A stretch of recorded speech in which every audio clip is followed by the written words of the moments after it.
இலங்கையில நீதித்துறை, சட்டத்துறை சம்பந்தமான ஒரு சில முக்கியமான தகவல்கள் நேற்றும் இன்றைக்கும் வெளிவந்திருக்கு. அதில் ஓய்வு பெற்ற நீதிபதி மாணிக்கவாசகர் இளஞ்செழியன் ஐயா லண்டனில் உரையாற்றியிருக்கிற அந்த சம்பவம், அவர் சொல்லியிருக்கிற ஒரு கருத்தும் பேசுபொருளாக மாறியிருக்கு. நீதித்துறையோட சம்மந்தப்பட்டிருக்கிற 20 பேருக்கு பணியிலிருந்து விலக்கப்பட்டிருக்கிறது, இல்லாட்டி ஒழுக்காற்று நடவடிக்கை எடுக்கப்பட்டிருக்கிறது சம்பந்தமான ஒரு செய்தியும் வெளிவந்திருக்கு. முதல்ல சட்டத்துறையிலிருந்து ஆரம்பிக்கலாம். போலீஸ் அதிகாரிகள் 10 பேருக்கு ஓஏசி பொறுப்பதிகாரிகள் என்ற தரத்தில் இருந்தவர்கள் சாதாரண போலீஸ் சேவைக்கு சொல்லி மாற்றப்பட்டிருக்கிறாங்க. வேற போலீஸ் நிலையங்களுக்கு இடமாற்றம் கொடுக்கப்பட்டிருக்கு. தேசிய போலீஸ் ஆணைக்குழுவினுடைய அனுமதியோட இந்த இடமாற்றம் கொடுக்கப்பட்டிருக்கு. பதவியிலிருந்து கீழே இறக்கப்பட்டிருக்கிறாங்க. 29 ஓஏசிக்கள் போலீஸ் நிலைய பொறுப்பதிகாரிகளுக்கு உடனடியாக இடமாற்றம் கொடுக்கப்பட்டிருக்கு. இதுவும் தேசிய போலீஸ் ஆணைக்குழுவினுடைய அனுமதியோட நடந்திருக்கிற ஒரு சம்பவம் என்ற செய்தி இன்றைக்கு வெளிவந்திருந்தது. இது சட்டத்துறையோட சம்பந்தப்பட்டிருக்கிற ஒரு விஷயம். இந்த மாதிரியான நியமனம், இடமாற்றம் சம்பந்தமா செய்திகள் வெளிவர சந்தர்ப்பத்தில் தேசிய போலீஸ் ஆணைக்குழுன்னு சொல்லி திரும்ப திரும்ப செய்திகளில் பேசப்படும். என்னன்னு சொன்ன அரசியலமைப்புல இருக்கிற ஒரு வளமையான நடைமுறை. ஒரு சில வருஷங்களுக்கு முதல்ல அரசியலமைப்பு திருத்தப்பட்டதுக்கு பிறகு ஒரு அதிகாரம், நிறைவேற்ற அதிகாரத்தினுடைய கைகளில் எல்லாம் இருக்கக்கூடாது என்ற அடிப்படையில் சுயாதீன நிறுவனங்கள் உருவாக்கப்பட்டிருந்தது. அந்த மாதிரி தேசிய போலீஸ் ஆணைக்குழு உருவாக்கப்பட்டு தேசிய போலீஸ் ஆணைக்குழுவினுடைய அனுமதியோட தான் போலீஸ் அதிகாரிகளினுடைய இடமாற்றம், பதவி உயர்வு எல்லாமே கொடுக்கப்படும். இது சட்டத்துறையோட சம்பந்தப்பட்டிருக்கிற ஒரு விஷயம். நீதித்துறையோட சம்பந்தப்பட்டிருக்கிற ஒரு செய்தி ஞாயிற்றுக்கிழமை வெளிவந்திருந்தது. அதுக்கு பிறகு நேற்றும் ஒரு சில ஊடகங்களில் வெளிவந்திருந்தது.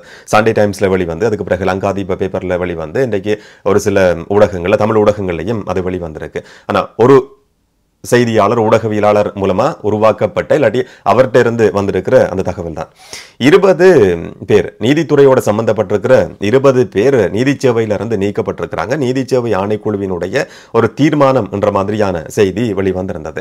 இந்த செய்தியில முக்கியமா கவனிக்க வேண்டிய ஒரு விஷயம் என்னன்னு சொன்னா, இந்த 20 பேர் என்று சொல்லப்படுற அந்த எண்ணிக்கைன்றது கடந்த ஒரு சில நாட்களுக்குள்ள, இல்லாட்டி உடனடியாக இன்றைக்கு அறிவிக்கப்பட்டிருக்கிற ஒரு மாற்றம் கிடையாது. பத்திரிகைகளில் செய்திகள் வெளிவர சந்தர்ப்பத்தில் இதுவரைக்கும் வெளிவந்திருக்கிற தகவல்களை வச்சுக்கொண்டு வார இறுதியில் ஞாயிற்றுக்கிழமை பேப்பர்ல எழுதுற நேரத்தில் இதுவரைக்கும் இந்த மாதிரியான சம்பவங்கள் நடந்திருக்கு சொல்லி சில செய்திகள் வெளிவரும். அந்த அடிப்படையில் தான் இந்த நீதி சேவையோட சம்பந்தப்பட்டிருக்கிற 20 பேர் பணி நீக்கம் செய்யப்பட்டிருக்கிறாங்க, இடமாற்றம் கொடுக்கப்பட்டிருக்கு என்ற மாதிரியான செய்தியும் வெளிவந்திருக்கு. அப்போ உடனடியாக நடந்திருக்கிற ஒரு மாற்றமோ, ஒரு சில நாட்களுக்குள்ள நடந்திருக்கிற சம்பவமோ, இல்லாட்டி நீதி சேவை ஆணைக்குழுவினுடைய அதிரடியான ஒரு தீர்மானமோ இது கிடையாது. அது சில நேரங்களில் பிழையா வழங்கிக் கொள்ளப்படலாம். என்று சொன்னா, நீதித்துறைன்றது ஒரு நாட்டில் சுயாதீனமா இருக்க வேண்டியது கட்டாயமானது. அரசாங்கத்தினுடைய தலையீடு அதுல கடைசி வரைக்கும் இருக்கவே கூடாது. அதை அங்கீகரிக்கவும் அனுமதிக்கவும் கூடாது. அதுக்காக தான் இந்த நீதி சேவை ஆணைக்குழுன்னு சொல்லப்படுற சுயாதீன நிறுவனம் உருவாக்கப்பட்டிருந்தது. தேசிய போலீஸ் ஆணைக்குழு மாதிரி நீதி சேவை ஆணைக்குழு பதவி உயர்வு, இடமாற்றம் சம்பந்தமா தீர்மானம் எடுக்கிறது, நீதிபதிகள் சம்பந்தமான குற்றச்சாட்டுகளை விசாரிக்கிற செயற்பாடுகள் அங்க முன்னெடுக்கப்படும். அப்ப இதுல அரசியல் ரீதியில அந்த செய்தி சமூகத்துல போய் சேருமா இருந்தா அது நீதி சேவை சம்பந்தமான ஒரு பிழையான பிம்பத்தை மக்கள் மத்தியில உருவாக்கும். அந்த செய்தியில சொல்லப்பட்டிருக்கிற விஷயம் என்னன்னு சொன்னா, நீதி சேவையோட சம்பந்தப்பட்டிருக்கிற 20 பேர் நீதி சேவையிலிருந்து நீக்கப்பட்டிருக்கிறாங்கன்றது மேல் நீதிமன்ற நீதிபதி ஒருவர் உட்பட சொல்லி அதில் ஹைலைட் பண்ணப்பட்டிருந்தது. கடந்த காலங்களிலேயும் அந்த நீதிபதி பேரும் கூட வெளிவந்திருந்தது.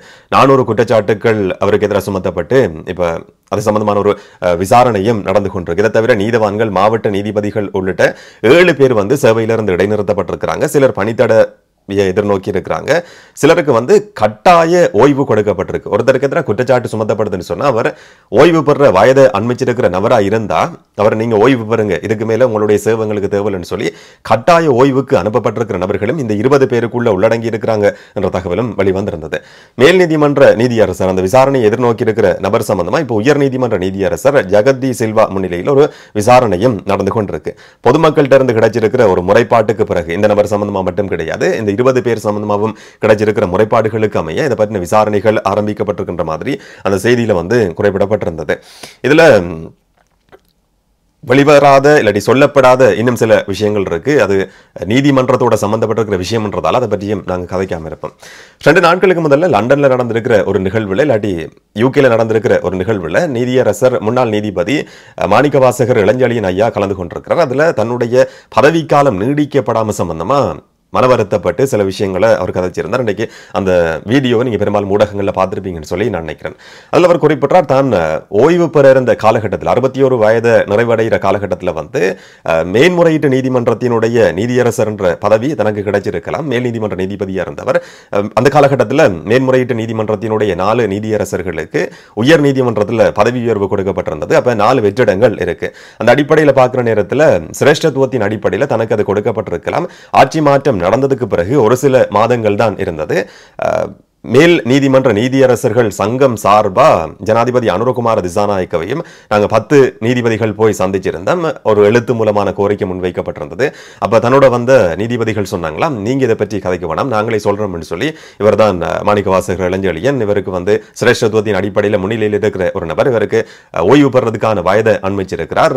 அடுத்த பட்டியல் அவர் இருக்கிறார் என்ற மாதிரி ஜனாதிபதிக்கு நினைவுபடுத்தப்பட்டிருந்தது என்று சொல்லி மாணிக்கவாசகர் இளஞ்செழியன் ஐயா குறிப்பிட்டார். அப்படியா இருந்தாலும் அந்த கடைசி நாட்கள் வந்த சந்தர்ப்பத்தில் ஜனாதிபதி அனுரகுமார திசாநாயக்க சீனாவுக்கு பயணம் செய்திருக்கிறார்.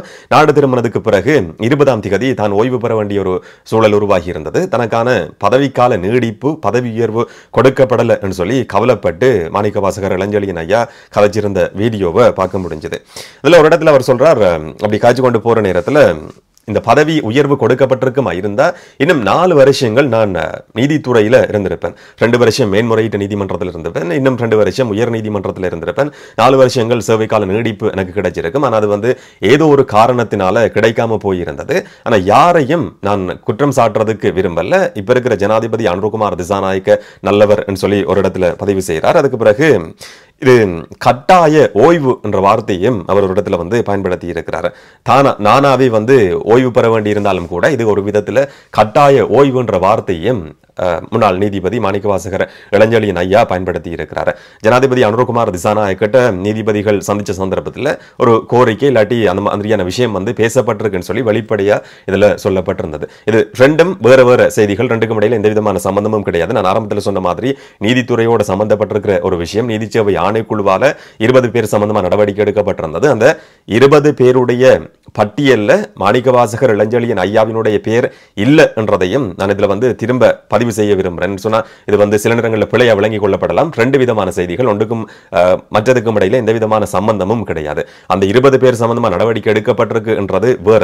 என்னன்னு சொன்னா சில பேப்பர்ல சில நேரங்களில் நீங்க செய்தியை பார்க்கிற நேரத்துல பக்கத்துல செய்திகள் இருக்கிற நேரத்துல சில நேரங்கள்ல மக்கள் அந்த மாதிரி பார்க்கறதுக்கும் அது சில நேரங்கள்ல அந்த மாதிரியும் பார்க்கறது வளமையானது. இப்ப டெலிவிஷன்ல ஒரு செய்தி வருதுன்னு சொன்னா ஒரு செய்தி போகும், அதுக்கு பின்னால் இன்னும் ஒரு செய்தி வருதுன்னு சொன்னா ரெண்டுக்கும் இடையில சம்பந்தம் இருக்குமோ என்ற மாதிரியும் சிலர் விளங்கிக் கொள்வாங்க. சில நேரங்கள்ல அந்த மாதிரி பிழையா விளங்கிக் கொள்ளப்படலாம். இப்போ உதாரணத்துக்கு ஒரு அரசியல்வாதி வெளிநாட்டில் போய் எங்கேயோ மோதி ஒரு சண்டை பிடிச்சிருக்கிறார், போலீஸுக்கு லஞ்சம் கொடுத்து அங்கிருந்து தப்பி வந்தார் என்ற ஒரு செய்தி வெளிவருதுன்னு சொல்லி வச்சுக்கொள்ளும், விளங்குறதுக்காக உதாரணத்துக்கு நான் சொல்றேன்.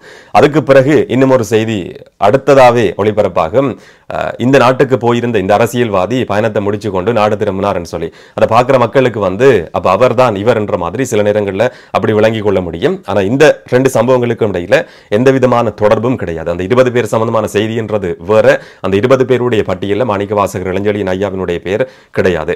இதுல இவர் சொல்ற மனவர்த்தப்பட்டு கதைக்கிற விஷயம் என்னன்னு சொன்னா, எனக்கு இன்னும் 4 வருஷங்கள் நான் சேவையில் இருந்திருக்க முடியும், ஆனா ஒரு விதமா கட்டாய ஓய்வு எனக்கு கொடுக்கப்பட்டிருந்தது, எனக்கு பதவிக்கால நீடிப்பு கொடுக்கப்படல, அதுக்கான காரணம் என்னன்றது எனக்கு தெரியாது என்ற மாதிரி அவர் ஒரு விஷயத்துல ஒரு கூட்டத்தில் உரையாற்ற நேரத்தில் பதிவு செய்திருக்கிறார். அதுக்கான காரணம் என்னன்றது நமக்கும் தெரியாது. ஆனா நான் ஆரம்பத்தில் சொன்ன மாதிரி அரசியலமைப்பு திருத்தத்துக்கு பிறகு ஒரு நீதித்துறையோட சம்பந்தப்பட்டிருக்கிற நியமனம், பதவி உயர்வு, மாற்றம், இல்லாட்டி சட்டத்துறையோட சம்பந்தப்பட்டிருக்கிற சில விஷயங்கள் சம்பந்தமா நடவடிக்கை எடுக்கிறதுக்குன்னு சொல்லி சுயாதீன நிறுவனங்கள் இருக்கு. இப்போ போலீஸ்ன்னு சொன்னா போலீஸ் ஆணைக்குழு இருக்கு, நீதிச்சேவை ஆணைக்குழு இருக்கு. ஒரு அரசாங்கம் ஜனாதிபதி என்ற நபரோ பிரதமர் என்ற நபரோ நேரடியா சில விஷயங்கள்ல தலையிட முடியாது என்றது அரசியலமைப்புல குறிப்பிடப்பட்டிருக்கிற ஒரு விஷயம் என்றதையும் இதுல நினைவுபடுத்த வேண்டி இருக்கு. இந்த மாதிரியான 2 விஷயங்கள் இன்னைக்கு அதிகம் பேசப்பட்டிருந்தது. இதை பற்றி நீங்க என்ன நினைக்கிறீங்கன்றத கமெண்ட்ல சொல்லுங்க. இன்னும் ஒரு வீடியோல இன்னும் ஒரு தகவலோட சந்திக்கலாம். வணக்கம்.